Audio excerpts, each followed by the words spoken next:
everyone. I want to take this opportunity to run you through all of my race kit basically. We're here to do a test in Barcelona, but not everyone understands the clothes that we wear when we drive the car, and also why they are probably like they are. I will show you my helmet first of all.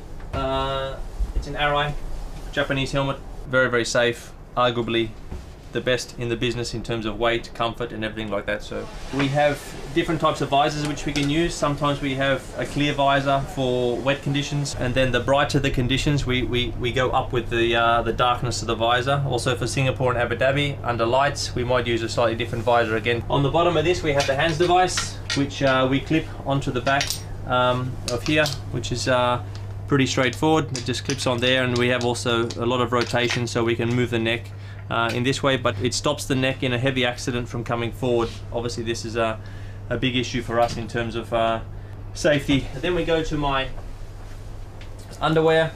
This is a vest, if you like, a top. It's very, very small, but it's from Alpine Star, again probably the best in the business. It is completely custom and tailor-made for me, so it goes over my long underwears on the bottom as well. The gloves are pretty straightforward, important but straightforward. You can see that the seam is on the outside, very smooth on the inside, so I have a very good feeling of the steering wheel, so that's very important. And I have very good grip on the steering wheel. Also the grip is not too high that I'm not moving around on the wheel. They work very well. Onto the biggest item, let's say the suit. It's a little bit big, but you have to remember that when I'm sitting in the car, the leg is in a high position, the back also is stretched, so my whole body is in a different position to when I'm standing. But it basically, I don't really know that I have this suit on in the car. You can see the stretchy panels here. This is for my knees as well, to make sure the knee area can give me a little bit of forgiveness, and this also doesn't stop this. This also stops the suit from pulling very, very well. Obviously completely fireproof. And then the balaclava, tailor-made for myself. We have the microphones inside the balaclava, so the microphone needs to be absolutely in the perfect position on my lips, and then you can see where we have the drink